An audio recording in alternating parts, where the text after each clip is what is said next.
Engineering, Magic, and Kitsune, Chapter 62, Into the Yonder. They were only left alone for a few minutes. Yuki perked pierced, ears swiveling to some unknown noise before turning to face seemingly empty road a second later. "We were all agreed that I'll handle this, yes?" she asked, and both John and Rin gave their quick nods. It was a half minute later when Ike and Harrod returned, a small squad of armored, tense men following behind them. At their head was Sergeant Yoshiro, and shortly behind him was his second-in-command. What was the man's name again? He wanted to say something that started with an ick noise, but he felt he could be excused given his lack of time to sharpen his social skills. Besides, John was supposed to be an unbound anyhow. His forgetting the name of some random person was probably expected to be quickly forgiven.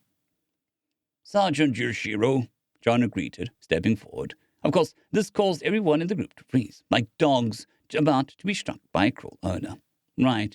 He had almost forgotten how scared to shit everyone was of them, especially after Yuki's little war crime.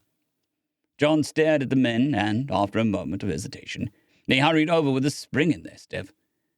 "Lady Yuki, Lord John," Yoshiro greeted them, and bowed deeply. But something was off. It wasn't the stiff, almost automatic bow John's group had previously received, no. The man and his troop bowed deeply and freely, without a hint of hesitation. "We've gotten worried after you left so suddenly, these two." The sergeant rose, gesturing to Ike and Haru. "Told us that you would like help with something." "Is it time to start giving back to the Shirai's pack of—" He glanced at Yuki, clearly deciding to avoid whatever swear he was about to say. "Tax collectors took?" Now that John thought of it, these poor folk had dealt with that for how long? It should be no surprise that they'd have no issue with the sheer amount of violence Yuki inflicted after seeing the effects the tax collectors had on the rest of their town. Hell, they'd probably seen the consequences already. How many had faded, unable to feed themselves? Community goodwill surely helped, but it can only go so far when people are afraid of the same happening to them. "Yes, the local priests," Yuki trailed off, faux hesitation coloring her voice and letting the militiamen draw their own conclusions. "They've been lax in their duties and perpetrated a vile attack against us yesterday, barring us from continuing our work to help Broadstream Town using the array of potent Afuda. We would have you escort these two to their home," without warning. Her voice dropped to a low, echoing growl that John could feel in his chest as she bared her teeth, eyes narrowing to slits. "Then round up anyone who looks a bit like Head Priest Iwu or any of his cronies. I would have words with him, or any of his ilk." The air chilled under the weight of a wrathful presence, as if autumn came early for a brief moment. Of course," the man hurriedly bowed, tension instantly filling his form once more as he shivered. John glanced over to the Kitsune, trying his best to convey, really, without changing his posture too much. She ignored him. "The pilfered goods will be distributed soon," Yuki stated, a smile playing on her face as all that vitriol vanished into thin air, like it was never there. "We have an announcement to make in the near future, and it would help to ensure everyone attends. You may, however, distribute any food that they had boarded this evening to those who can't feed themselves already. I'd be rather displeased if any of it ends up in a storefront or with those who already have full larders." Ah, now it made sense. Her snarl was an implied threat of violence to ensure the militia did their jobs. Sure, they seemed grateful, but could Yuki guarantee no corruption amongst them? Perhaps not, but she could make sure they feared the wrath of an angry Kitsune. "It'll be done, my lady," Yoshiro quickly answered, gesturing towards the cart while looking at his companions. Without delay, one of his men marched over as if carried by the wind itself, hoisted the arms of the cart with a grunt and no complaint, although he carefully kept their little group of unbound, and yokai in view the whole time. Compared to Rin, the man had to strain to get the cart through the mud, his face reddening like a beet. For a second, John worried that he was going to throw his back out before a second man jogged over to him, both taking one arm and getting the load of goods moving with much less of a struggle. With that, the group turned to leave, but Ike and Haru remained, the young couple's gaze lingering on the group, and something all too familiar burned in John's chest at the sight. They weren't sad, exactly, but there was a kind of complicated uncertainty in their gaze that made him pause. What could he say? He was just a mysterious man who housed them for a few days. Sure, he aided them, but he was still some sort of merciful, unbound overlord who did what he pleased in their eyes. "We'll be by to check on you," Yuki warmly reassured, the gentle smile never leaving her face. John choked for a moment. Where was all this emotion coming from? He hardly knew these people. "Stay safe, you two," he ordered. "And if you do need anything, you know where to find me. Don't be a stranger, and feel free to stop by once this, everything is resolved." His tone was at odds with his words, and he tried his damnedest to smile despite it, projecting close enough to an aura of confidence. The words settled awkwardly, like a worker on their second strike, balancing atop the not a step of a ladder when the health and safety coordinator walked on. "Smooth, John." "Many thanks for everything, Lady Yuki," Lord John Harris said with a smile, bowing deeply at the waist. Ike was not far behind, dipping his head and muttering his thanks. Then they turned on their heels and marched out of John's life, back to their own. He took a deep breath, steadying himself, before turning back to the rest of his posse. "There's that out with, at least. Should we start with the Afuda?" he asked Yuki, hand gripping his own leg tightly. She paused for a beat, considering him carefully before speaking. "Here is as good a place as any. I'll go first and feel out the edge of the barricade. Then you can follow behind me and far enough that your technique isn't affected. Rin, you take up spot 15 Joe behind John. He needs space to work." Rin nodded, her large bright eyes fixed on the Kitsune. "You can count on me, Lady Yuki," she beamed. "That was, maybe 150 feet? That should be plenty of room." He usually be worried about everyone being too spread out and unable to support each other. Fortunately, the unnatural speed both his companions possessed dealt with that concern handedly, especially given Yuki's senses. "Sounds good to me, then," John replied, watching with his arms crossed as the Kitsune turned to walk away. Yuki held her hand out, trailing the invisible field as she walked. With narrowing eyes, John pointed his magic detector towards where the field should be, but it picked up nothing. Curious. How did it function? Was the effect some precise frequency of magic, and only a slight sliver of needed to repel Yuki? Did it work on some more esoteric means? Yuki mentioned that yokai were not mere flesh. Go to work by reaching into the spirit realm in some fashion and causing issues downstream. He could only hope that the charms themselves were magical enough to pick up at a reasonable distance. Of course, the one back at the fort did, but this was an entirely different design. John didn't have the time to worry about that now, and he had to stop himself before he got trapped in his own head again. It either worked or it wouldn't, and he'd go from there. Quietly, he trailed along behind the Kitsune at a distance after pulling out his wizard compass. The device flickered, and opposing mechanisms making the lights flicker on and off at breakneck pace, as it didn't detect any particular source of magic. It seemed that Yuki and Rin were both well enough out of range for them to fade into the background static, at least. It was a small load off his mind that he didn't have to worry about getting false positives from his companions the whole trip through. For a short moment, he considered whether he should have figured out a sensitivity dial before now, but they were far too short in time as it was.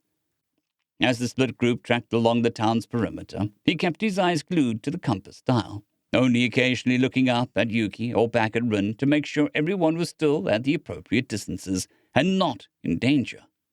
Still no change, still no signal. Minutes stretched on as they circled the village. Occasionally, Yuki pulled out a piece of paper and quickly scribbled something on it, but how she did so, with a brush without resting the sheet on anything, was beyond him. It was too far to see, but his first guess was she was drawing a map of the magic field, something that he should have probably thought of beforehand. It was rapidly becoming clear that the barrier wasn't a perfect circle, and more of an amorphous blob that oozed around the edges of the town, as if it were an ink splotch dripped from a massive brush hanging in the sky. Occasionally, a curious face would emerge from a building to watch them, or a couple would walk down the road to their home or absolute edge of civilization amongst the farmhouses and scattered fields. Some smiled brightly, others hurried away, darting to their destinations as if seen for too long would invoke divine judgment. None approached, the residents more than willing to leave his group up to their work. Once John saw the squad of militia pass by, and upon seeing the procession of Fort Wilders, the militiamen all puffed themselves up and made a show of how closely they were searching every nook and cranny. They even checked under piles of cut branches for Iwu, and inside the well of all things. This attempt to curry favor lasted perhaps 5 minutes before Yuki glared at them, which sent the men onto a more normal search pattern, rather than something so blatantly performative. They pressed on. Suddenly, the compass activated, and the arrows pointed to a strong signal inside the field. "Hold!" John called, and both Rin and Yuki ceased their march. Moving about to get a proper reading, he narrowed his eyes and wordlessly pointed to a nearby farmhouse. It was in the field, but not very far. Given both their abilities, Rin and Yuki should be able to intervene if needed without stepping into it. John gestured to the building, and, seeing no objections from the Kitsune companion, cautiously crept forth through the invisible field, silently cutting him off from his friends. Did it seem to Rin that he was just powering through it like Yuki could? Discarding that line of thought, John followed the signal. Curiously, it didn't emanate from the building itself. No, the shed next to it was the source. Thankfully, there didn't seem to be anyone around, so John didn't scare anyone half to death by casually sauntering up to their house after a recent mass slaughter. The shed was old and a bit decrepit, but thankfully unlocked, with only a knot of a cord holding the door shut. Breaking and entering felt uncomfortably like he was a thief skulking around, but he had no other options, unless he wanted to spend who knows how long tracking down the owners. John sighed as he examined the interior. Various half-rusted iron tools hung from the walls and the racks, maybe 2/3 of which he recognized. He wasn't the most familiar with historical farming practices. The compass led him to a corner, where he saw a small slip of paper attached to the wall above a close set of the shuttered windows. "Mighty O Inari, your humble servants pray to you to protect this place from hardships and destruction," it read. A quick brush with the scanner revealed that it was the source of the magic, too. A false alarm, then? No. Something felt off. John knew it, deep in his bones. He examined the Afuda again. There was still something that didn't track. The character still curved, strangely, but that wasn't a surprise. The collection array at the top looked wrong. While John couldn't expect that they'd design everything the same way he did, there should be some commonalities. Sure, there was a bunch of dots and wavy patterns, much like the first example he'd seen, but there were random spots there which didn't connect, creating isolated islands where the energy couldn't flow through, let alone reach the characters to produce their effect. It was then that it hit him. That was the intent. The Afuda in front of him was not working. Why was his compass pointing to it then? Could it be detecting residual effects from the filter, taking some in, then having nowhere to put it and leaking back out? No, that would leave an ambient levels effectively the same, not trigger then. John brushed his hand along the edge of the paper and felt the tiny crease. The paper was thick, durable enough given the conditions, and it wouldn't allow ink to bleed through to the other side. Taking it off the hanger that held it to the wall, John held it up to the light, but nothing shone through. With a slight flex, he could feel the second side ever so slightly come apart. It wasn't a sheet. It was an envelope. Tracing the edge, he felt the small seam along the bottom glued shut, but John had a solution for that. It was a simple matter to hit it with a brief blast of entropy from one of his favorite tools to reliquify it and pop the edge open. Reaching inside, he pulled out a little slip of high-quality paper. Written in deep black ink speckled with little specks that looked like stars, the text read nothing he could understand. At first he thought it was circuitry, but that didn't fit. No, it was clearly a language, just one that he didn't understand. It was probably logographic, and when he looked more carefully, he could see vague resemblances to the native script, but the characters themselves were entirely unfamiliar. Strange. John pocketed the charm and headed out, creeping back over to his group. In his absence, Yuki and Rin had bunched together, carrying out a silent conversation heedless of his approach. Of course, the Kitsune knew of his presence. She always did. Yuki didn't see fit to inform the dragon-blooded girl yet. "You've returned. You have good news, I hope," the Kitsune asked, finally looking up the second John started to catch a word from the pair's conversation. "Sensei," Rin jolted, and quickly bowed in return. "Are you able to read this, Yuki?" he asked, holding out the Afuda to her. The Kitsune quickly snagged it, furrowing her brow and the slim paper sheet. "No." "Shit." She held it up to the sky, narrowing her eyes as light spilled through it.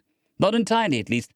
This is a language that predates me, back when the world was young and well before the gods created mortals." "The Nagasuna has access to such ancient knowledge?" Rin breathlessly asked, her eyes wide. "If she's that ancient, we need an army, no, many armies, to have a chance against her." "She's not that old, trust me," Yuki commented. "Even if I can't read it, I can tell you that this is nowhere near enough text to produce such a complex effect. No, this is an auxiliary to the greater array and serves to propagate the effect." Furrowing her brow, she held her hand out, holding it against where the barrier previously was. "It's weakened, but still there," she sighed. "Which wall did you find this on?" John pointed. "This?" It's kind of towards the edge. It was on the wall closest to us, back towards the city limits. The Kitsune clicked her tongue, frowning. Then the core of the Safuda array may be deeper into the city. The Ufuda was likely pointed towards it. Given this didn't create a blind spot, but slightly weaker field, we can safely conclude that we have two options. We could circle the town, slowly picking relays and moving inward.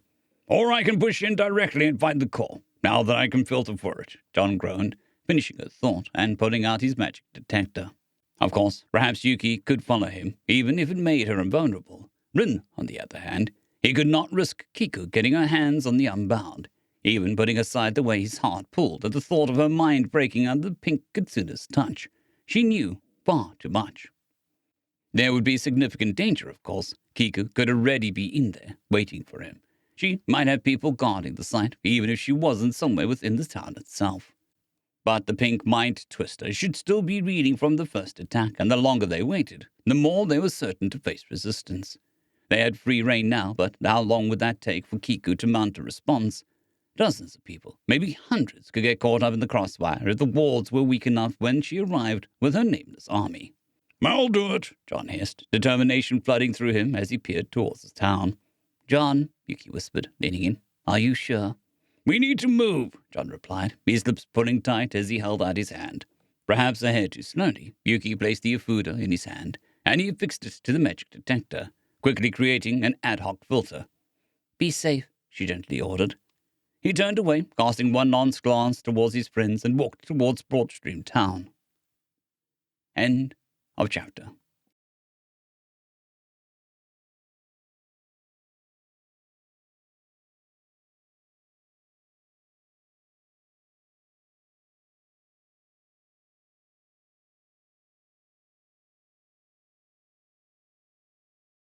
I'd greatly like to thank our Tier 5 channel members, Caspar Arnholt, John Creighton, Manatharia, 050, Dragzoon WRE, and Elijah Silvercross.